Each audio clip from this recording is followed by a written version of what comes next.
Okay, so today's lecture is on the psychology of morality and religion.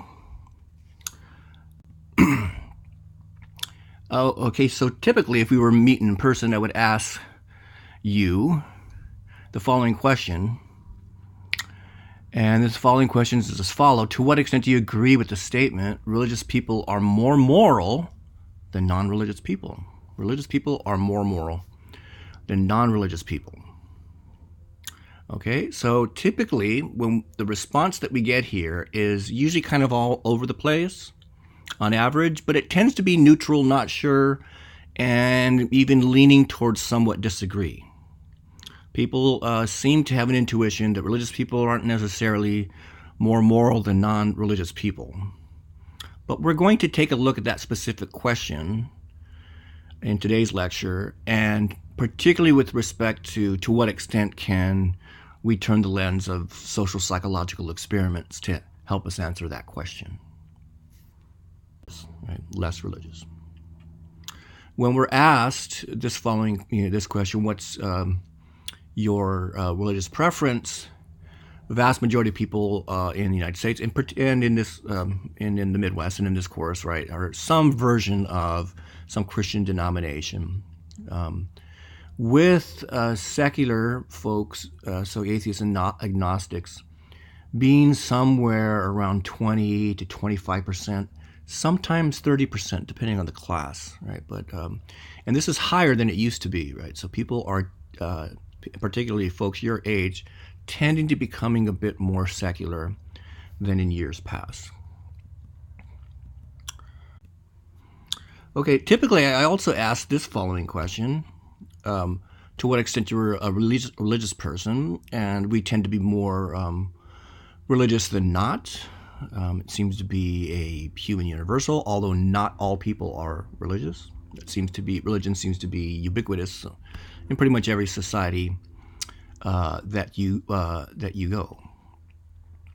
It tends to be the case, though, that people in Western countries, Western Europe, North America, are becoming less religious. We will not do this question, but I won't talk about it, actually. So this is another question, actually, I think that's relevant to our lecture today, which is, if you reflect on your homework assignment, the one that you had last Tuesday, so homework assignment number 5, you might want to answer this question with that in mind. So the research findings on cooperation in primates implies our moral instincts predate the origins of religion. And so the best answer to this is actually yes, it's true. That because other animals seem, particularly our closest relatives, which are non-human primates, seem to have some aspect of notion of fairness, of cooperation, right, of tit for tat. Those are some of the basic building blocks of the human moral sense. And if those basic building blocks are in other animals, then the most parsimonious, particularly our closest relatives, most parsimonious explanation is that those kinds of moral intuitions are evolved, right? Predate the origins of religion, right? So monkeys don't have religion, apes don't have religion, but yet they have some components, right, of moral intuitions, and so it suggests actually that our moral instincts may predate actually the origins of religion. Let's make sure that we understand a solid concept, right? Of religion. Religion is the belief in supernatural agents most easily identified. That's the simplest understanding of religion. And that these supernatural agents, we can call them gods, spirits, or whatnot, something that is usually thought of as not particularly material, right? May have been material at some point, but have transitioned into some kind of supernatural force at some point. And these spirits, or gods, or God, controls influences, and can help or hurt humans. Okay, so that's a general definition of religion. A definition of a major world religion is a system of beliefs, ceremonies, rules used to organize individuals' obligations to the supernatural. So you've got these obligations to the supernatural, these gods, these spirits, these ancestors, right, whatever they are, and these major world religions actually codify these kinds of beliefs into some kind of ritual, some kind of dogma, right? And these obligations that we might have actually include things like prayer, meditation, sacrifice, appeasement, and some sort of praise and worship, and of course obedience to this power, the supernatural power. And this, we're getting a better understanding of the social psychology of religion in the last decade or so, right? So this is a interesting, growing area within social psychology, right? Pretty exciting stuff happening in this area. So this is actually a tree of the evolution of religions, right? So those of you who may have had the anthropology of religion course, for example, or some maybe perhaps even world religions, you'll understand that the most ancient forms of supernatural beliefs are the kinds of beliefs that foraging societies actually have, right? And this is usually called something like animism, okay? And this goes back, right? I don't know, 60, 70, 80,000 years ago, when you start to see symbols painted on caves or in rocks, suggesting actually some kind of acknowledgement of some sort of supernatural force that can draw humans, animal characteristics within humans, right? So you'll see, for example, artifacts that will have the face of a lion with the body of a human, right? We know that people have never really saw those things in real life, but they have some notion that these kinds of things actually might exist in some spirit realm, right? And that's true for existing in extant hunter-gatherer societies now, and it seems to be the case actually that up until maybe 10,000 years ago, most humans actually lived in hunter-gatherer systems with major religions taking some form that's more similar to what we actually see now, particularly with respect to monotheism, right, which came out of the Middle East about 5,000 years ago. And so this is, right, there are, of course, a lot of different kinds of religions. The monotheistic religions actually are some of the a large component of what we would call a major world religion. So when I say monotheism, I mean Christianity, Judaism, Islam, and their variants. Okay, so some moral instincts are universal, and they likely predate the origins of religion. I mentioned fairness might be one of those things. But since religion is universal in human societies, it suggests that actually that religion may serve a social function, right? Now, the interesting thing is that morality is not universally present in religions, right? So there's certain components of Eastern thought, or even more importantly, nature religions, where morality isn't necessarily tied to the religion itself. So it's believed that you do something for a power or a spirit or spirits, but it has really not much anything to do with actually how you live your life. You're doing these incantations, whatever, to some spirit realm, right? And that fact actually that you need to live virtuously is not necessarily universal in religion, particularly nature religions. Okay. However, morality is a core component of modern major religions. Again, particularly, right, not exclusively to, but particularly monotheistic religions. So morality may not have originated from religion, okay? But it might serve as a reinforcement mechanism. So religion might serve as a reinforcement mechanism. So morality, moral intuitions developed, right, before we evolved religion. But what religion might do is that religion is actually a cultural force that helps reinforce our moral intuitions, right, to, in a sense, better people's lives, make people more cooperative, in particular, and live cleaner lives, particularly in larger societies. So if this is true, right, religious people should be more moral than non-religious people, right? Religious people should be more moral than not religious people. Okay, just as an aside, some of the framing actually and some of the facts actually that I'm presenting in this presentation are from a modern classic now called American Grace by Robert Putnam, a famous sociologist at Harvard, and of course a interesting book called The Righteous Mind by John Haidt, where he describes the fusion of religion, particularly on the political right, and secular beliefs, particularly on the political left, but shows actually and describes how that both of them actually are plagued with a sense of righteousness, that each side is more moral than the other side, right? Each side has taboos, and each side, right, has sacred values, right? But anyway, these are interesting. I recommend them if you're actually interested in scientific approaches, actually, to religious belief and the effects of religious belief on people's behavior. Okay, so now it's difficult to study, at least it has been difficult to study, to study the link between morality and religion, since most people, at least until very recently, claim that they believe in God, right? And so what people have done in recent times is they'll measure religion in terms of this notion of religiosity, okay?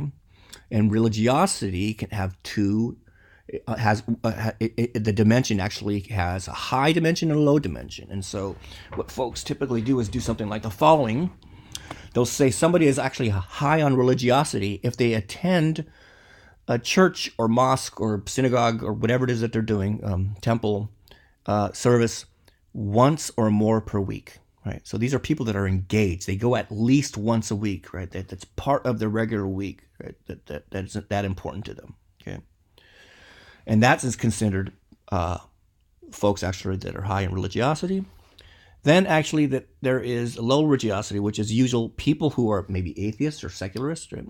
Or people who claim that they believe, right? Claim to be believers, but they don't really practice their religion much, right? They're not really, right? So, and the way actually that's defined is saying, okay, you're going to go fewer than three times. So if you just go if you'll go on Easter and if you go on Easter and Christmas, and those are the only times you go, well, you're not really a highly religious person, right? We're going to lump you in actually with people who just, who again may not be religious at all, right? So it's high and low, and so then when we parse it up this way, we can actually make better estimates of the effects of religious practice and religious belief and religious engagement, right, which we call religiosity, the effect of religiosity on behavior. Let's go back here. Some people will say, I don't buy that this notion of sex partners has anything to do with morality. It has nothing to do with it because it makes you happy. Some people will say, I don't care. I mean, military they do horrible things to people in other countries, right? And all this notion of patriotism and stuff like that, this is just a mildest jingoism. There are factually folks that will say these kinds of things, that these things aren't really morality. And what really matters is something like altruism. Paying money out of your pocket to help somebody else. Doing something costly to you to help somebody else, right, specifically. Right?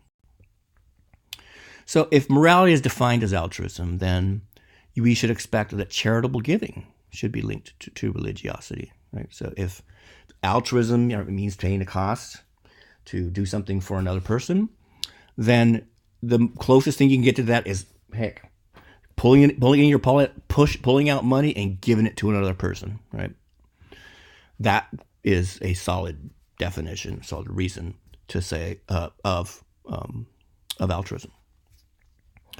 So there was a recent study then done 10 or 12 years or so ago where they were able to get a hold of tax returns. I don't imagine actually how these researchers actually could have been able to legally get the tax returns of, I think it was hundreds, maybe thousands of people, and decided to say, hey, look, we're going to get these tax returns, and then we're going to ask these people actually to what extent they're, people are willing to show us their tax returns. To what extent actually are they willing?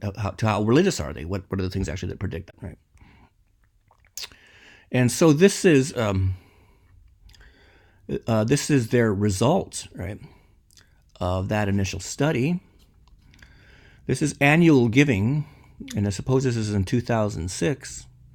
Religious people, right? Again, this is going to be 30. So again, we're saying high religiosity and low religiosity. Okay, are giving over $2,000 a year, right, in charitable giving. Okay, whereas people who are low religiosity, so secular folks and people who go to church or services less than 3 times a year, giving a measly, say, $600, right, a year. So this is actually over 300 times greater. Religious people are giving 300 times more greater than these non-religious people, right?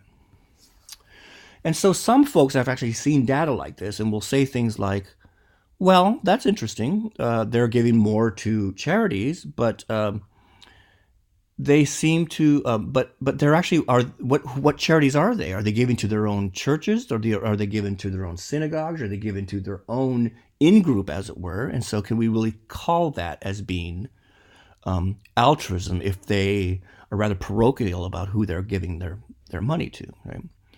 And there's been a relatively recent study showing that religious people actually do give, in fact, actually more money than non-religious people in economic gains to strangers, but they typically give that money actually to people of the same religion, right?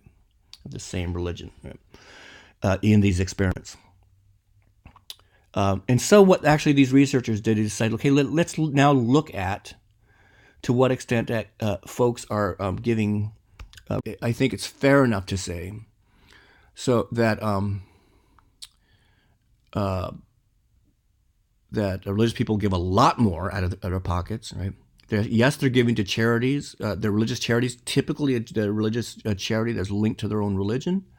However, that is still a valid definition of altruism because it's something they're pulling out of their pocket and they're giving it to somebody else, right? Sure, it's their own in-group, but it's still actually to somebody. They're still paying a cost. Right? Okay, so and even controlling for that, they're still 20% more likely to donate.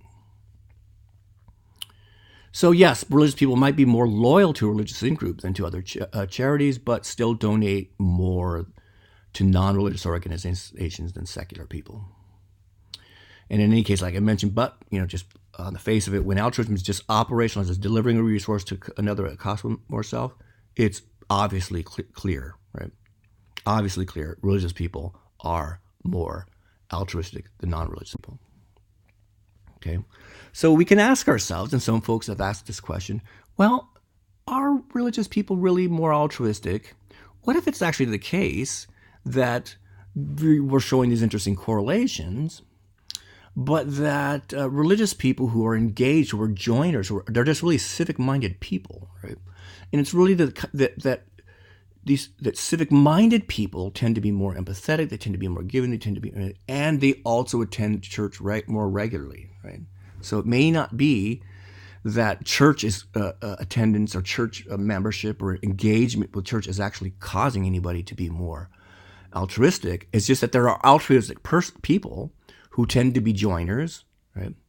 And they tend to join churches, and so they're going to be engaged in those things. But it's not necessarily the case that religious belief itself causes altruism.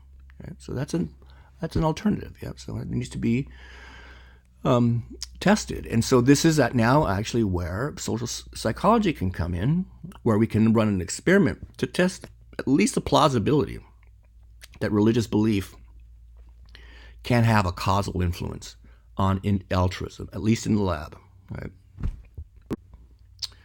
So this is a result now of a really interesting study that came out about 10 years ago from some researchers at the University of British Columbia. And this study, the research subjects were primed with God concepts or neutral concepts. And so the way that was done was they were asked to unscramble words, right? And these words actually had to do with religious terms, right? And so they had to unscramble these words, right? And so one condition had to unscramble these kinds of words, right? These are unscrambled here, but the ones they saw were scrambled. And the neutral concept, they actually just had to unscramble words like chair, table, and these other kinds of things, right? And so the dependent variable now here is how much money they're going to give to a stranger. And they did this actually by playing what's called the dictator game. And the dictator game is a very simple game. It goes along the lines as follows. One person is given money, and then this person can give any amount of that money to a stranger. Okay? That person can give any amount of that money to a stranger, but it's under no obligation to do so. Okay. So if we were to look at this perfectly rational now, assume that utility is money and nothing else, right? Just assume that for a second. And this is anonymous and not a non-repeated game. So what should be the rational prediction, right? The rational prediction actually should be that if you're given money and you're under no obligation to give it to somebody else, and you get utility just by having money, you shouldn't give anything to this other person, right? Well, as it turns out, people tend to give between 30 and 40% of their allotment to the other person under no obligation to do so. Why? Because it just seems fair, right? It just seems fair. 30 to 40%, right, depending on the place. Right? Okay, so this is so nobody's supposed to be giving anything, right? If we were completely rational, but people tend to think actually if something's given to me, I have a windfall. I'm not obligated to give it in this person, but I feel like I should because they said I can give this other person some money, right? Okay, so all right. So in this one, I think they're given. I forget exactly how much money they're given here. $20 maybe. I'm not sure. But anyway, so these folks actually are prime. They have either no prime or they have a God concept prime, right? And these are the mean cash offers, right? Cash offered. So this is okay. I think they're given $10 then, right? They're given $10, and it looks like the modal response is actually to give people half, at least in this experiment here, right? When you're primed with God. But it seems actually to be the case of the most common response when you're not asked to give anything, right? When you're not is not primed with God, is that you're most likely to actually not give the other person anything, right? Now the average is a little less than $2. It looks like, right? No, that's not it. That means here, right? A little less than $2. And a little more than $4 though when you're primed. So you're actually giving twice as much, right? When you're primed with the God concept than when you don't have any prime. So they've got this evidence now that at least in theory, thinking about God, right, may lead people actually to become more altruistic. Okay. Interesting thing about this study too, they had a mixture of atheists and religious people in this study, and the atheists, even when atheists were primed with the notion of God, they tended to be more altruistic. So they conducted a second study and decided they wanted to replicate these findings. And then test whether we can actually get a secular prime to work, right? So they're testing to what extent is religious belief, unique, right, and religious concepts actually unique in creating these kinds of effects, right? So they were trying to test to some degree what really is it about this God concept that makes people more likely to give money, right? And so what they did is they came up with a secular prime that's relevant to institutional monitoring of behavior, right? So this is going to be, so they actually came up now with 3 different conditions: a neutral condition where they're primed with just things like chair, And then the God condition, where they're primed with words like divine, God, right? And then they actually have a series of institutional primes, right, where they're actually given words to unscramble, such as Jerry, Core the Popo, and the contract. So these are secular forms of social control, actually, to keep people honest, right? These are concepts that are secular, right? They're not religious, but what they do is it's in a sense actually saying, the long arm of the law is watching you, right? Or can have an effect on you, right? And so this is actually this was the same dependent variable, right? Money actually to give to a stranger.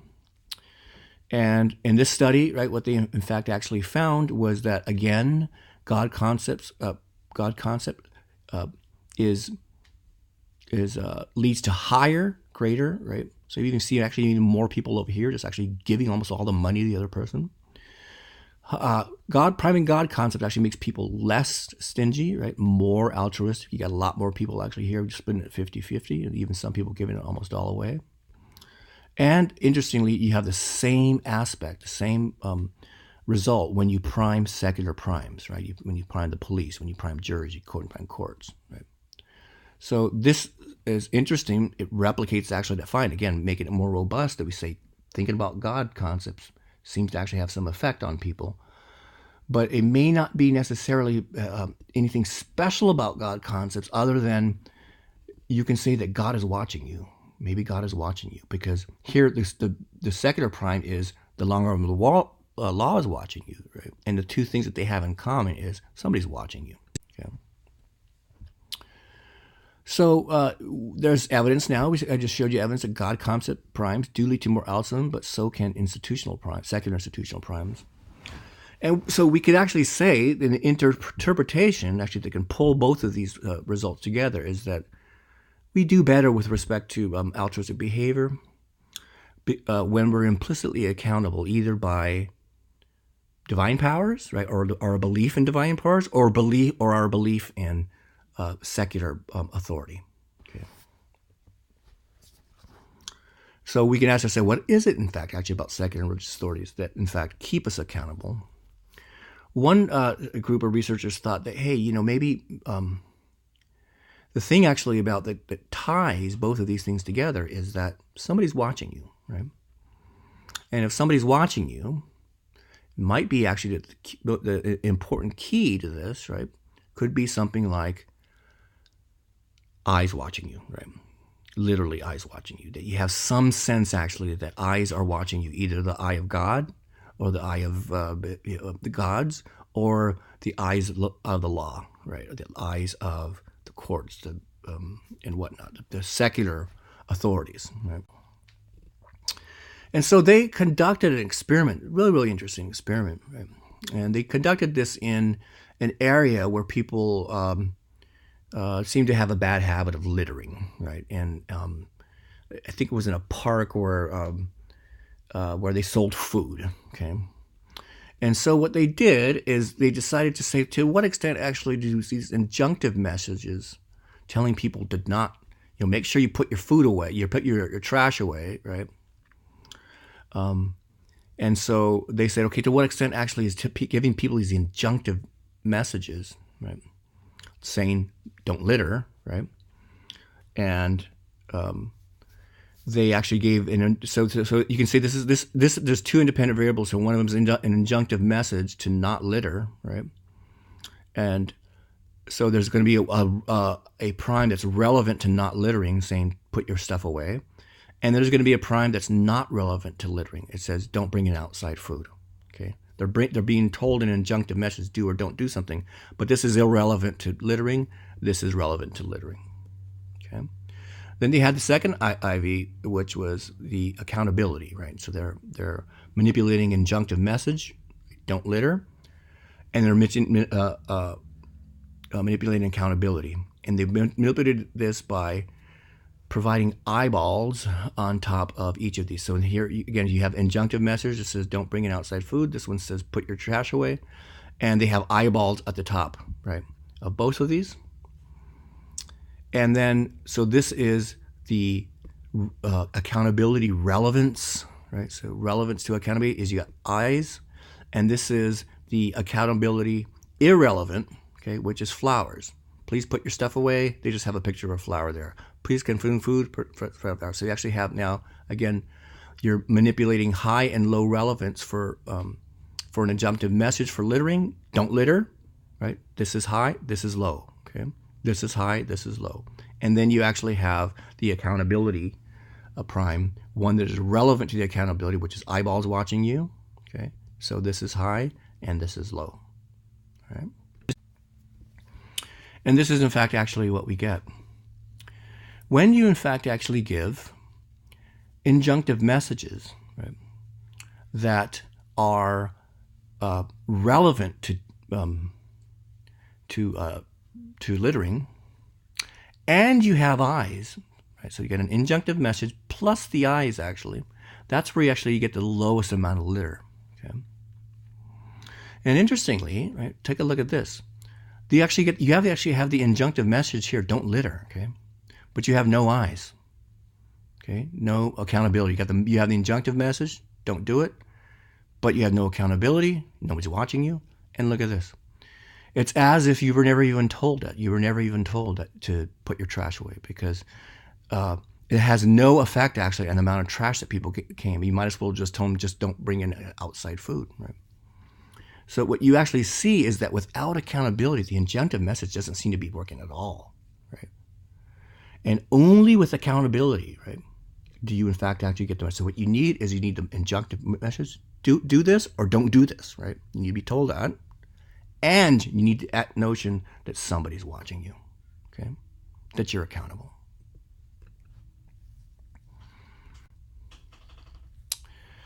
So a couple of folks, actually a few years ago, decided to do a study to look at to what extent you can do this kind of thing cross-culturally, right?